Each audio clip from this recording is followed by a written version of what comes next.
go. All right, what's up, guys? Welcome to the 65th episode of The Get Down. My name is Cream. Gary W. here. We have a very special guest. We said we were going to have a guest this week. We got our boy, Rodrigo, Rated R, our friend, associate, and someone we've worked with for a long time. So we're really happy to have Ron on the show. What's up, Ron? Awesome. What's up, guys? Yeah. So real quick, Ron and I go back to second grade. I think we've been friends since then. Yeah, probably. Yeah.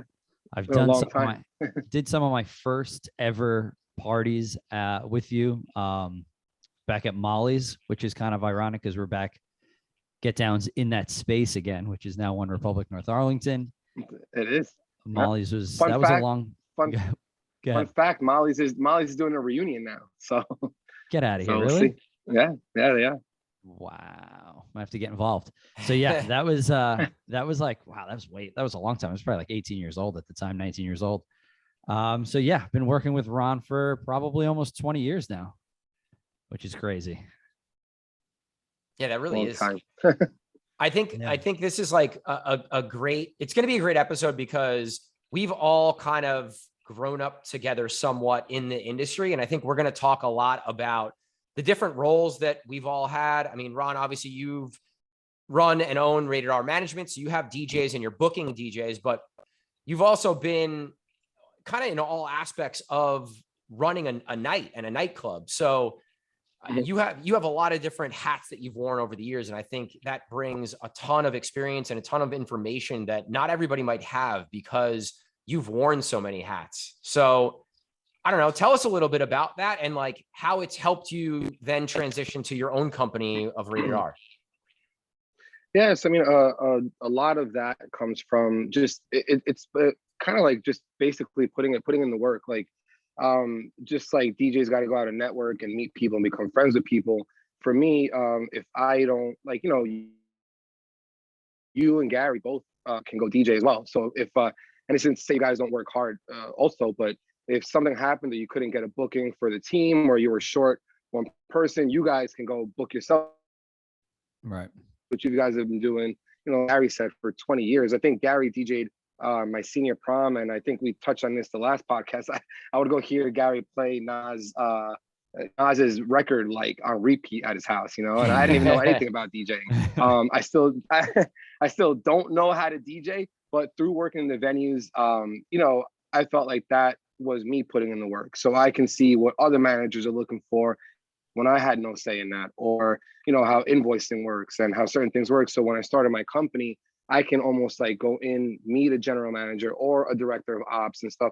I don't have to deal with the promoters, and I know what they're looking for in terms of invoicing and how they like the venue run and stuff, and how I would like it run myself if it was my place. So it kind of gives me, like you said, like a little hack into getting in there and stuff, and still got to maintain the relationships. And I mean, I still actually take jobs sometimes, even if it's for a couple of months to help out a venue, because maybe that's my way of getting in, or helping my guys out or learning something new, regardless. Yeah, I feel like, obviously you started out as a promoter, and then you've bounced around and managed different places. I just feel like that's such a help in building a foundation to build a good company, because you understand every aspect of the industry, just about, and just like you said, like we preach relationships all the time and maintaining good relationships. Yeah, and so we said, we had a huge conversation about this last podcast where, not burning bridges is so important to building a successful company and whatnot. I think you do that probably, better than anybody I know. So thanks. Something else too, and you were booking DJs as a manager or a director of various venues, but now in doing that and listening to a lot of DJs, you have the ear for what a good DJ is. So you can walk in a room and be like, this guy's killing it. You can feel that energy in the room, and it's not necessarily, you're not blindly booking people and seeing what happens. You're booking people based on your taste and what you think is going to work in the room, which is pretty much the most important thing when you're booking DJs, right? I like to see what other people like as well. So sometimes when I go into another venue, I like to see how other managers or other booking agents or whoever's in charge of that venue is booking the talent there. You know, sometimes I agree, sometimes I don't agree, and there's no right or wrong. I want to say that like with like like it's like kind of like a gray area. Like there's some things like I agree, social media and all that stuff really plays an important role because everything's evolved, right? If you don't evolve with the times, then you're gonna get left behind. It's gonna happen, and it's unfortunate for some of the old school guys that I think are super talented. And I mean, you guys as DJs yourselves, if I respect them, I mean, I can't imagine, you know, you guys are respectable in the industry as well. You guys have to have, you know, a great respect for them. But I think that some of the people and some of the bookers have it backwards, you know, like they base that first, the social media and the pictures and the filters and how many followers they have, which we all know you can buy as well, versus if they have the skills. I think in nowadays you have to have both.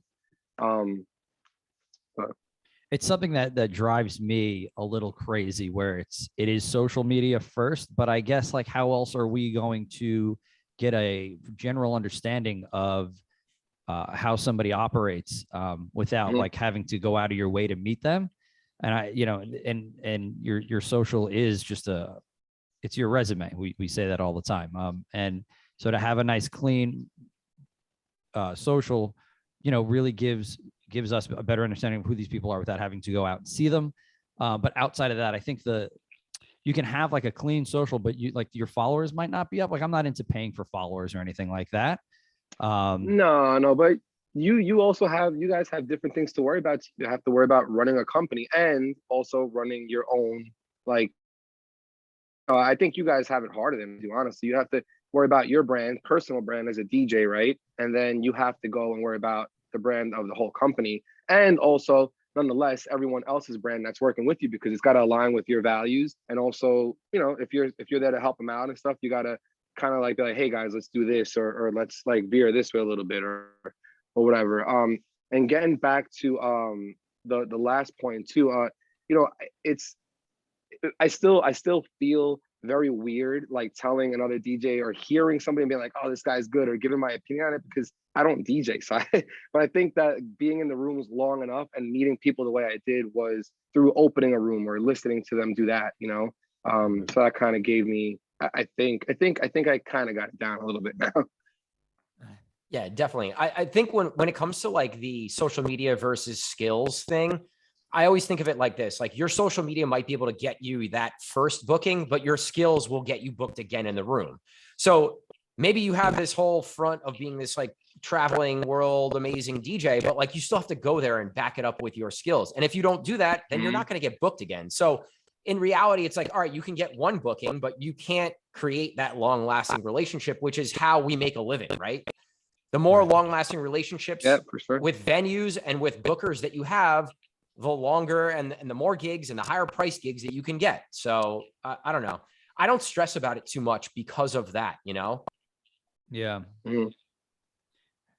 I had a question, because something that I've never even asked you off the offline. Are there any are there any characteristics that like you look for in a DJ that like you're going to like, okay, like what are certain things that you look for outside of just the talent that you kind of start to understand or realize that you're going to have a long lasting relationship with this person, professional relationship with this person? Like what? So I'm sorry. Yeah, it always starts usually with, I mean, unless it's an introduction through someone I already trust or somebody I know. And even then, I'm always a little skeptical because I just never met the person, you know, and I don't know if we can have a conversation. I mean, us three can talk off a podcast and, you know, go have a beer, which we rarely do, but we can still, you know, have a good conversation. I sometimes like I'll listen to them open up for somebody because it's usually how I meet some people. And then it's just how we vibe off a conversation. That's it. How pushy they are, because a lot of people literally just want to talk to somebody because they want a booking. I mean, if it doesn't happen, their response to that, how they treat that, if they're real negative about it or not. Like sometimes I feel like some people feel that I owe them something, or anyone, not even just me in general, like, and in any circumstance. Also being on time, you know, things do happen. You know, you can get a flat. I mean, people have family emergencies, unexpected traffic. Sometimes you can leave an hour and a half early and you get there right on the dot, or you're still a little late. If they're running late, if they text me and let me know, because ultimately, like, it's their gig. But if they were to walk away, you know, that's still my place of business, and I have to make money as well. You know, so I have to protect all that stuff. So a lot of that goes into it. I know it sounds really stupid, but if somebody were to play a gig and 2 minutes later, like, hey, where's my pay? I'll be like, okay, well, now you don't trust me and you think I'm not going to pay you. Okay, cool. I'll give you the pay, and I might not deal with you ever again, because that's a little annoying as well, you know. Just character in general, and also how they vibe with the other guys that I already have a relationship with, because I'm not going to sacrifice a relationship with Gary W or Cream over a guy that I met once, people I've been working with for 20 years, you know. So if you don't like him, if it's a valid reason or if something like that, then, you know, good luck. Maybe you'll find other people. It could be the greatest DJ, most responsible person, but if we don't mesh well, it doesn't work. That's it. Yeah.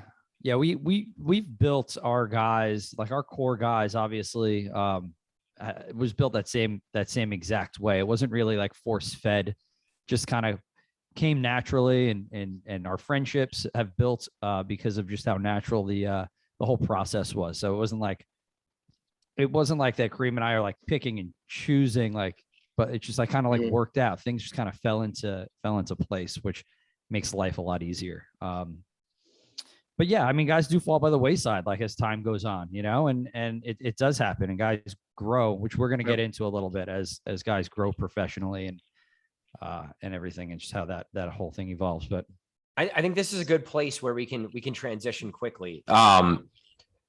Because we're talking about our DJs and how we're adding DJs and working with DJs.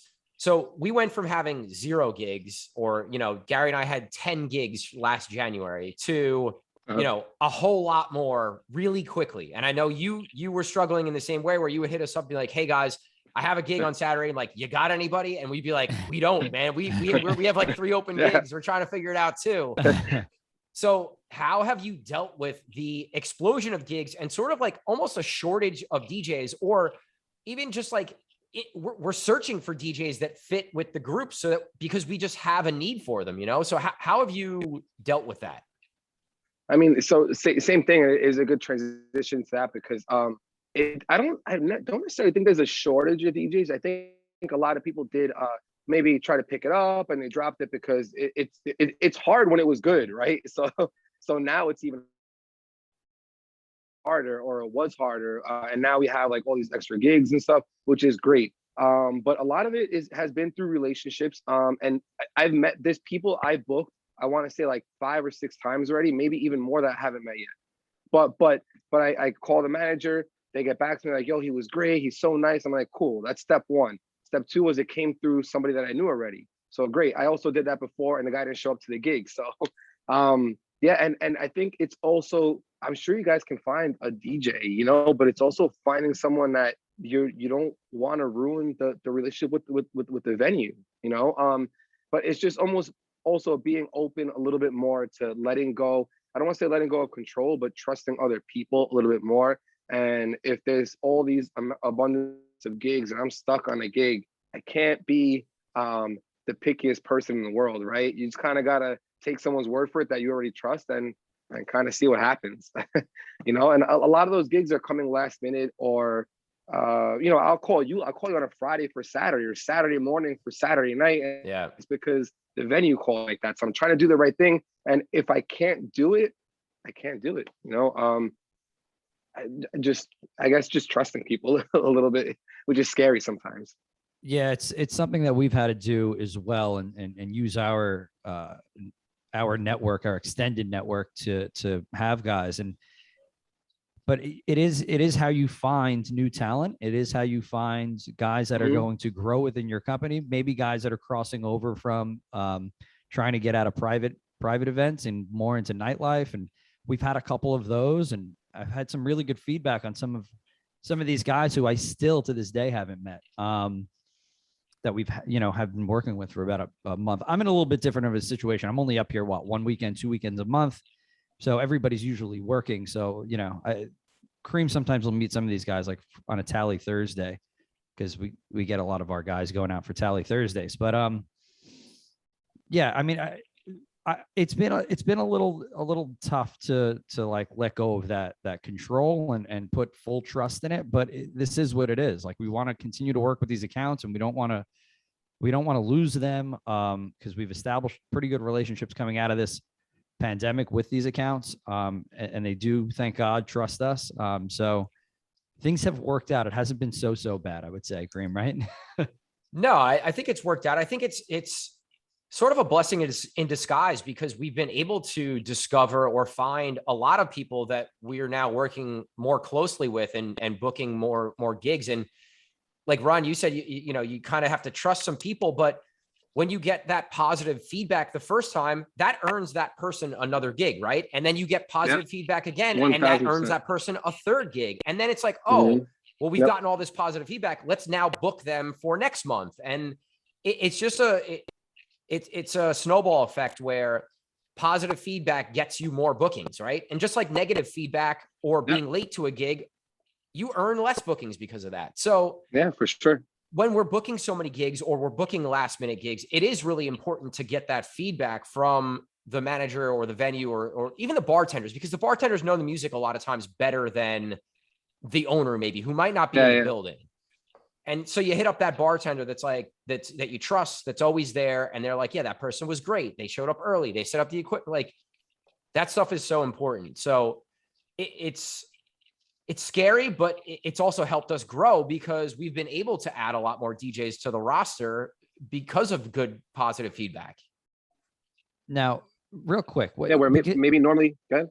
I'm sorry. No, go ahead. I'm sorry, Ron. And then, because I'm just going to have a question to pose. So go ahead. Okay, I was just saying, and maybe that helps out too, because I don't know if, not because I don't want to or anything, but maybe I would have never met that person, or I wouldn't have, reached out, because you're taking care of your core guys and getting them the bookings, where I wouldn't want to give away a gig if I had someone that I always book available, right? So it's kind of good. And some of those people, if other people are growing or whatever, then you can start bringing in the new guys, and so to speak, like, let them earn their stripes and then start taking care of the ones that work. And it's not like an ego thing, it's just that work better for you, like that help you out a little more. I want to put in the work because we've all done it. So I think we've earned the right to do what we're doing now, But so in dealing with this abundance of gigs, I feel like DJs can now be a little more picky about where they play and where they want to play.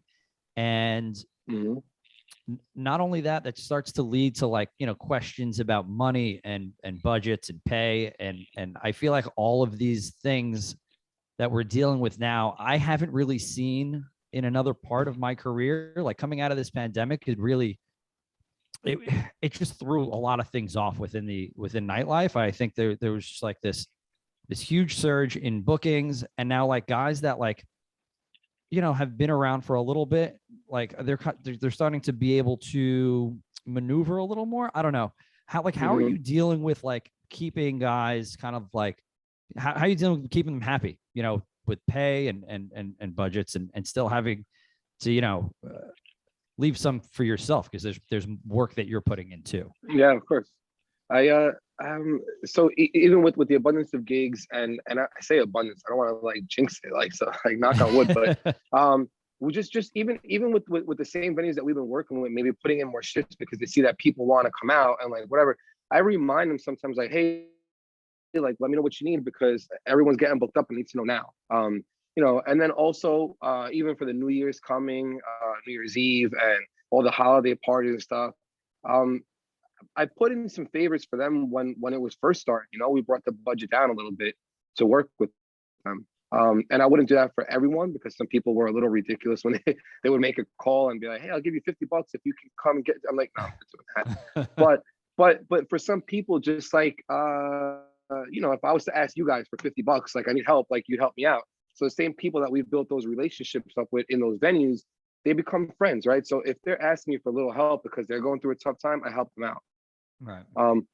Now with things picking back up, I'm letting them know like, hey, I need a little bit more help. I need more money. I need this, whatever. And most of them, I kind of want to say all of them are pretty on board with that. So we're picking up our budgets a little bit. They're not where I would like them to be, but let's be real, around here, they never were where I wanted them to be.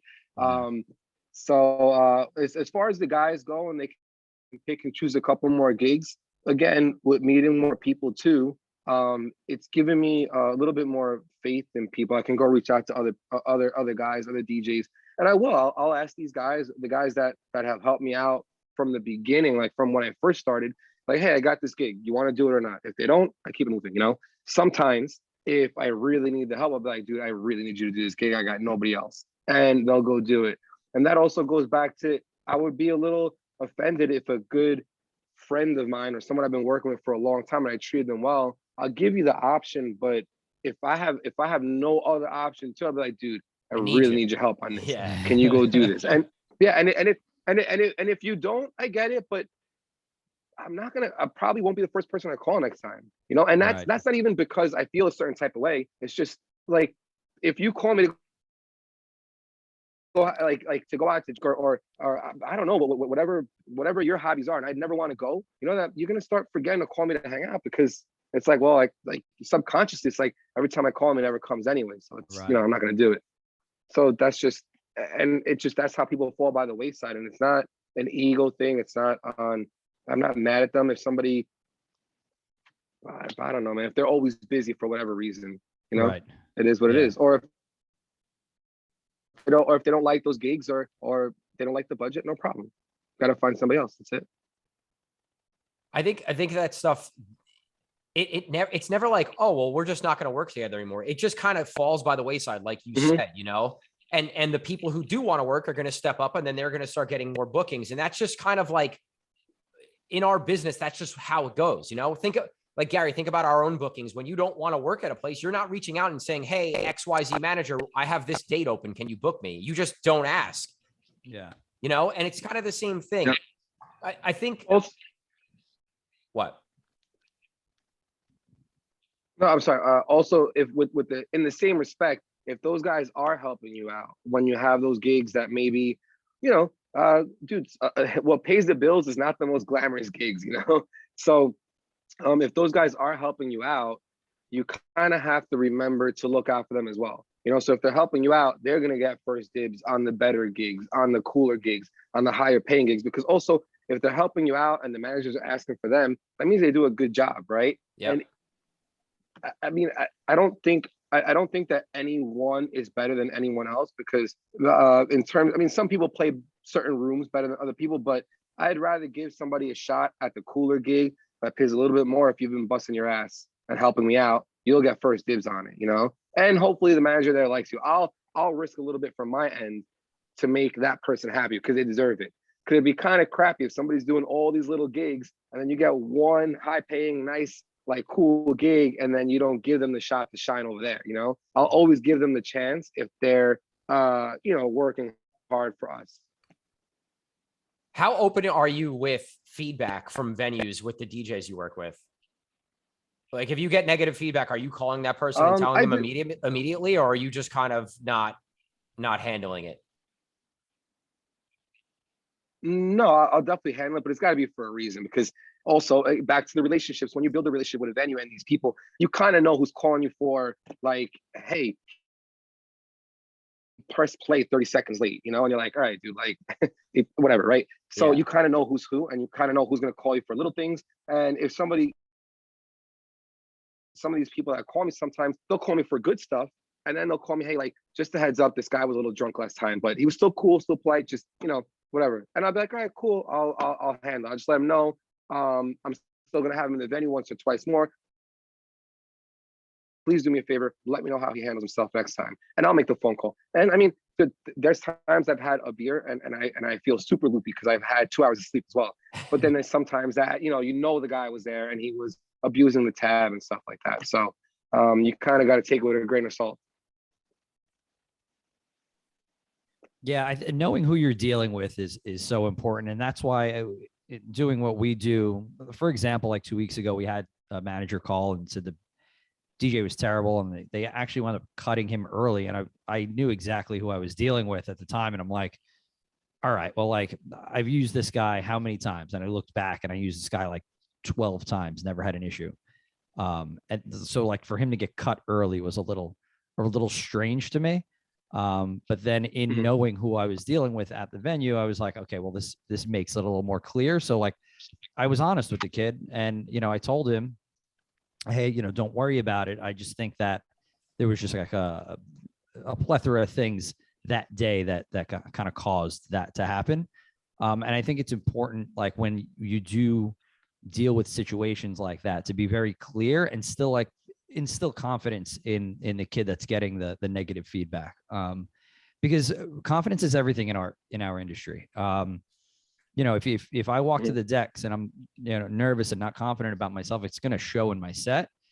So I wanted to like make sure that DJ knew that this is the deal. Don't worry about it. You know, you can get back out there, and we're not going to, you know, you're not going to be penalized for this kind of a thing.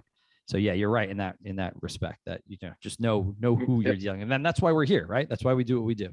I feel like we've done a better job as far as giving that feedback, whether good or bad. And then if it was bad feedback, kind of working the DJ through it, like you said. And if it was valid feedback, maybe helping them in, hey, next time I might have done this instead of what you did. Checking out maybe their history of what songs they played and being like, all right, well, this chunk of songs, I can see why they might not have liked it. It doesn't really fit with the room that you're playing in, or whatever, and use it as a coaching opportunity and a learning opportunity for the DJ, because most of the people that we're working with, we want to continue to work with. So it makes sense for us to use it as a coaching opportunity. So then the next time they're in that situation, maybe they react a little differently, or they remember back to this time and say, oh, well, I did this last time. Maybe I'm going to do this instead. And it's better for everybody, because then we don't have to have that conversation.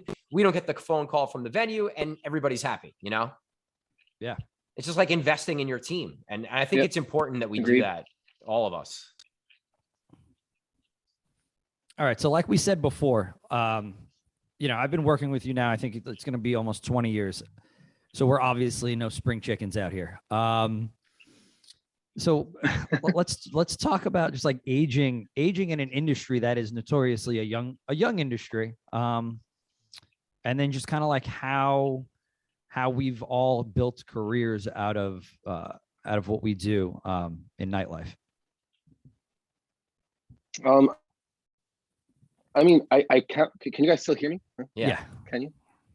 Okay, because I got one ear pod in because the other one they started dying. So, yeah. I mean, I started leaning on a lot of like the younger guys for that. And some of them are really good with social media. Some of them are good at designing flyers. Some of them are good at, I mean, like even the way they dress and stuff like that, you know, like, so I just count on what they think is cool, you know, because I don't, it's like, I mean, I was feeling older, but if anything this year more than any, like, I don't even know what's cool anymore. You know, like I have no idea, you know, and I mean, that's part of me working in some of these venues as well, because working in the venues, I see things, I see how everyone's acting and how everyone's, what's working, what DJs are putting on, and people I never even heard of some people, but I look them up and I see what they're doing and kind of like what works. So I mean, staying out, you guys are out all the time as well, so you kind of you do know what works. But you know, it's different if we were the older guys just sitting home and doing nothing. But definitely I don't take it upon myself to make a move that's really risky in my part. Like you know, you won't catch me out here with like baggy jeans and Jordans and shit like that, you know, because it's just not gonna look right. So I let them make those calls, and they'll be like, all right, this is what we should put on this sweatshirt, or we should make the hat look like this, or this venue's cool. Have you been there? Probably not, you know. So again, trusting some of the people that have been there for me before, and taking their word for it. And it's cool to have that help from them, because you're you know, just like your team is kind of like a family, you know, everyone helps each other out. So they'll definitely call me out on my bullshit as well, like, Ron, take that flyer down, that looks ugly, you know, or we should do this. And I'm like, all right, cool, you know. And you got to start trusting these people and letting go control a little bit. Your market is drastically different than ours, though, because it's just, you know, you're in New York City, it's huge, you have venues on every corner. So I could understand having to lean on some of like the younger guys that know like the new up and coming spots. And just because they're just different trends in New York. Whereas like we have like, a few big rooms out here, and then like a lot of like little small like bar lounge gigs that are in the Jersey market. So I could see where that would help. I was wondering, like, it's like we don't really have that issue. Like when a new place opens, like everybody knows it's opening around here. In New York, like you can have a new place open up every, month or every 3 months. You know what I mean? And places shut down just as quick. So that's an interesting take, especially because your market's so vast.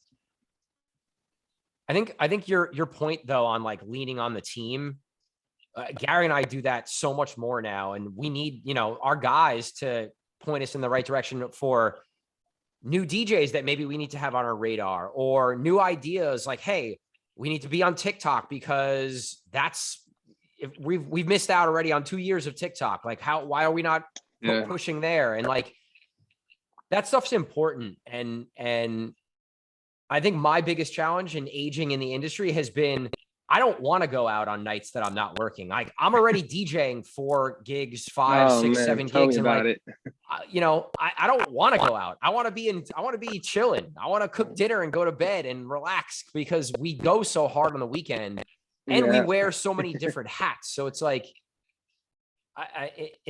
that's my biggest challenge, I'd say, in aging in our industry. Ron, like how Cream and I talk about this a lot. I don't know if we've done any on air talking about this, but like it affects your personal relationships too. Like, how are you balancing? Because like like we said, like you have to be out to check out DJs and meet people, and then you manage a spot, and then you're running your company, and it's like, and then there's family and girlfriend or fiance, and how are you balancing? I mean, part of aging and getting older is you start seeing like what's more important too. I mean, I'm sure we've all, when it comes to girls or guys or whatever floats anyone's boat, is like this. We've all, I've had girlfriends that suck, like they just stink. You know what I mean? Like, but at the time I was dating them, I thought it was great. I was like, wow, she's so, whether she's pretty or she's popular or whatever it is, and then you start seeing like what's more important, right? But if back then I would have made a choice to choose my relationship, and it's not that I wouldn't choose a relationship right now.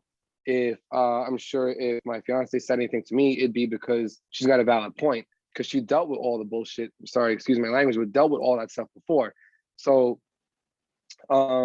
just picking and choosing who you have around you, who you have in your corner, who's you and in this industry too, like I think we talked about in the last part, you could read bullshit a mile away because you deal with it so much. There's people that are genuine and you talk to because you want to talk to them and because they're cool with you and they're good people. And there's people you talk to because it's like, oh, like here comes so and so who works here. I got to play nice because they're part of how I'm getting a paycheck as well, right? Right. And with respect, you got to do that. You got to do that. Not you might not like his personality, his attitude, but he pays you on time and he's good to you, so no problem. We don't got to be friends. We can have a good work relationship. But yeah, I mean, it makes you cranky sometimes, man. There's times that I'm short on sleep and that's when I started feeling older too. I start feeling like cranky, and something could like set you off like quicker. You just gotta take a step back and realize that everyone's got their own problems and everyone's got their own issues, and maybe they're going through something as well, and just kind of like take a breath and be like, all right, like why am I pissed off right now? Why'd that bother me so much? Was it really him, or is it the fact that I was out until 5, 6 in the morning last night and woke up at 9 to go help my girlfriend out at work, Right.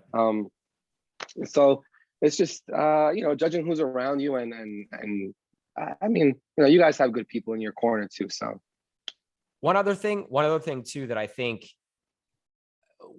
being that we've been in this industry for a while and it is now careers for us, we look at it as if it's a job, right? Like, yeah, it's fun. Parts of our job are very fun, going out and DJing and like meeting people. And I'm going to love DJing for a group of people.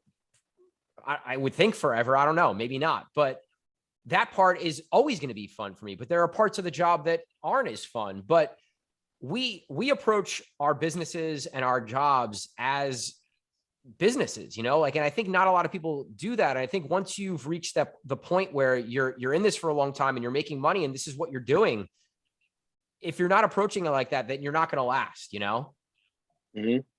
Yeah, like you wouldn't it's like you wouldn't let your significant other or your friend or something like, hey, like just take, I mean, maybe when I was younger, take off work today because let's go hang out, and it's like, well, I got to go to work today. Like I got to go into the office. I'm sorry, because if not, I don't get X amount of dollars, or I don't get paid today, or whatever, right?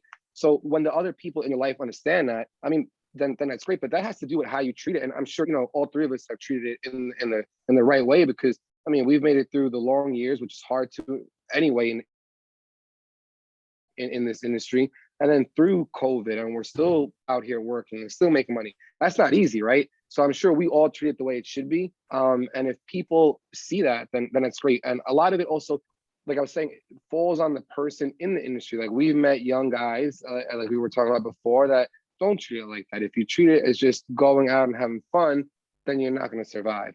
But the perk of it is that you can go out and have fun as long as you're responsible about it and treat it that way. Right. But yeah, that's it. You got to treat it like a job for sure. There's so many misconceptions about what we actually do. And I think that's part of it too, that people that don't really understand the industry or the ins and outs of what we're doing behind the scenes, they look at it like, oh, well, you're just going out to the club. Like you're going to party every night. And like, even just like you as a GM of a place, like that's not easy. It's just so much work. You have so many things that you're thinking about and making decisions on over the course of a night. And the average person, I don't think, will ever understand that unless they've worked in at least the restaurant industry, to really understand how like a dinner service goes and how crazy that can be. It's the same thing for our world in, once 11 p.m. hits until whatever, 2, 3, 4 in the morning, it's a rush. It's a nightlife rush, the Saturday night rush. Bottle service tables are showing up. You're trying to upsell. Like there's a million things that are happening. And I just don't think people understand all those things. And I think that's why sometimes we get a bad rap, or people look down upon our industry and what we do, that it's not a real career, Mm-hmm. For sure. Yeah, it's it's so hard. I think all aspects of nightlife aren't really taken seriously as in a long-term, long-lasting career. Like bartending is one that comes to mind immediately, where people are like, oh, well, when are you going to get a real job? It's like, well, bartending is a real job. Like you make a good amount of money in a short period of time sometimes.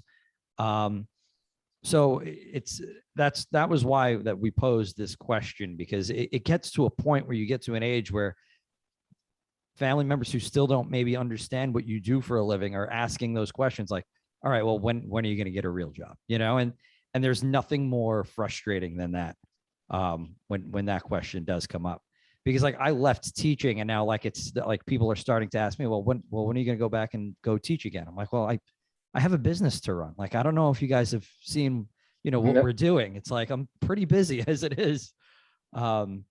So yeah, I mean, it's frustrating, but even after, go ahead. No, I'm saying the other thing is that if people are, I mean, and I say just in general, if people are genuinely happy in their life and what they do, they're not, I mean, they can question because maybe they're curious, but I feel that a lot of people, I mean, it's kind of like they envy, I don't want to say jealous, they envy like what you're doing, because maybe you work hard, but you get to have fun doing it. A lot of people work hard and never have any fun. And that kind of sucks too, and then also with respect to you can go back to teaching whenever you want, because you also busted your ass to do that, right?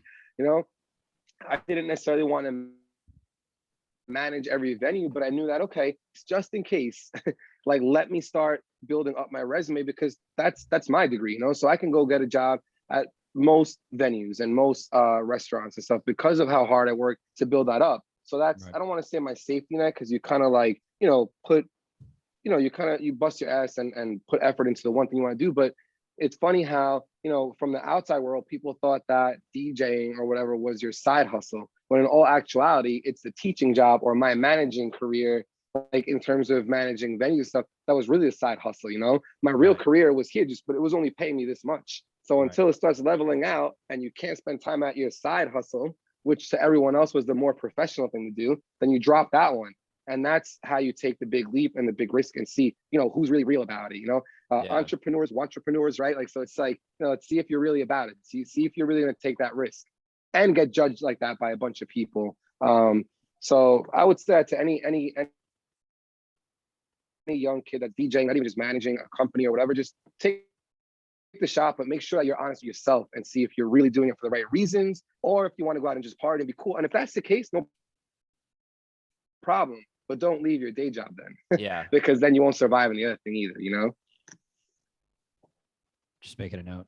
No, it's about evolving, right? Like, I'm not going to DJ forever. I know that, but we started Get Down DJ Group a few years ago.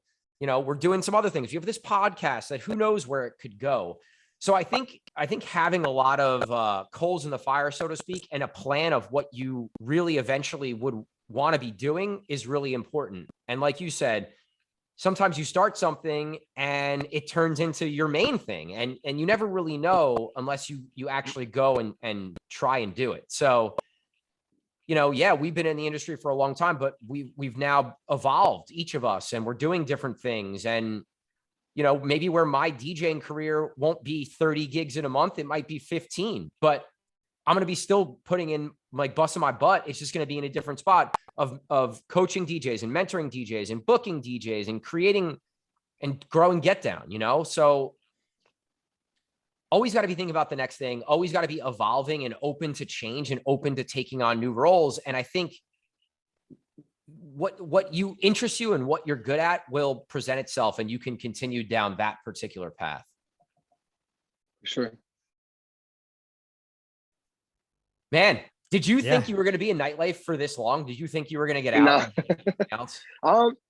You know, the funny thing is that I was kind of nervous because there's nothing else. Sometimes I hate nightlife and all that stuff, but I didn't even know what I was going to do afterwards, which is kind of scary. I would think of other things, and I tried. I mean, you know, not proud of it. I didn't finish college. You know, I tried taking the firefighter test. I didn't even get selected, to be honest with you, too.